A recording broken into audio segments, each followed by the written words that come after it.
Aloha, Callan Welsh here doing an interview for my class today, and I am going to be interviewing Kathy with a K from Kihei. And so could you tell us a little bit about yourself? Well, I was born and raised in Wisconsin. I was a nurse for 20 years. And then I sold real estate, moved to Maui after my husband died, opened up a liquor store. And then circumstances happened and I ended up working at Kalama Heights. Okay. Enough that story. So what is your job title here? I have no idea. Assistant co-manager. Assistant. Okay. Here at Kalama Heights in Kihei. Yes. All right. So dealing with the respected elders here, how difficult is your job? Some people make it really difficult, Okay. but I would say the majority of them make it fun. The majority. Because, you know, depending on their personalities, but if you're doing something fun with them or if you're nice to them, they'll be nice back. Okay. So I think it's a good job. All right. What are some of the duties that entails with what you do? Well, they make the managers do the coffee every morning and every meal.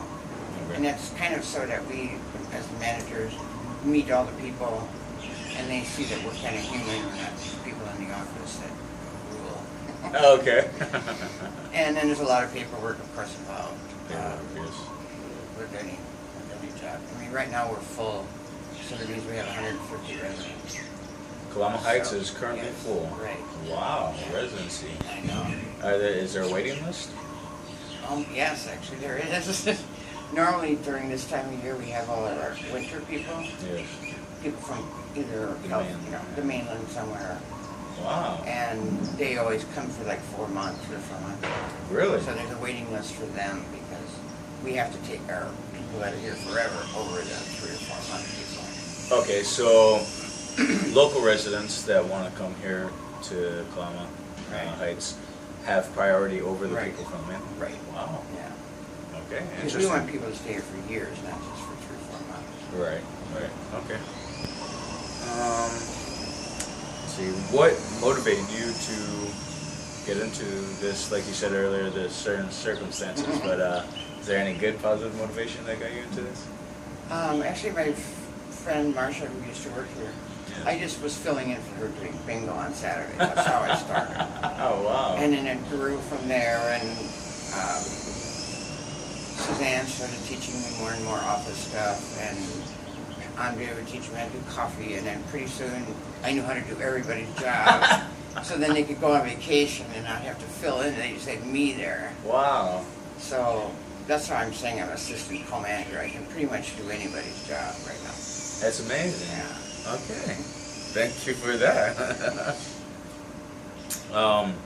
And again, with your background, you were saying you've done nursing for 20 years. So how much education did you need in order to... Well, I was an LPN, and that's 1 full year. Okay. So it's like the whole 12 months, 18 credits a year. 18 credits, So okay. it's a lot. It was hard work. And That was in Wisconsin. And you pushed all the way through, or did you Oh yeah, I take a got break? straight A's on it. Wow. Okay. Okay. Let's see. What areas of expertise do you continue to train in with dealing with respected elders? Patience.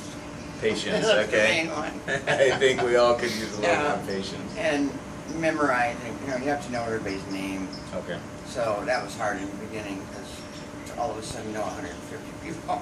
And all they have to do is remember one name, and I have to remember all of them. That's So, true. but That's true. like I said, because I was a nurse, I do have the patience, and I do know how to handle people. Even if they start to go off, you just calm them down. Okay. Yeah.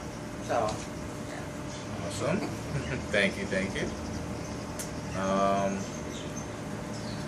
Let's see. The client population here. How do they treat you, you workers? Oh, very well. They appreciate everything we do, and they see how hard we all work. Okay. So we get complimented every day from most patients. residents. Residents living here. Okay. Yeah. All right. And let's see. All right, we still got time. A couple more questions, or quite a few, if you don't mind. So another question I have for you: how is the future aging of our population going to affect our larger society? Well, I think the baby boomers now, who are all now getting Medicare and all that, and we're all living longer, it's affecting already. It's affecting a lot. I have a feeling that Social Security is not going to be any longer. I don't think my son will ever see all that money he put in. Okay. The way they're spending it, and because there's so many of us. Right. And some of us, well, not me, but some of the women never worked a day in their life, but they're still going to be getting their chunk of Social Security. Wow. And so it's all the young people, like you and my son, and Correct. all the way down, are paying for our stuff that we're getting now. But when it comes to them Right. collecting money, I don't believe there'll be enough of that. Okay. Because we're living too long. Okay. Okay, that makes sense. That makes sense. I guess next question would be the same question, but how is our future aging of population going to affect the island community? Well, the island only has so much room, and it only Right. has so much water. Right. And so if they keep trying to make into YTTA, it's going to start hurting. Okay. And eventually, there's only so much water, and there's only so much electricity.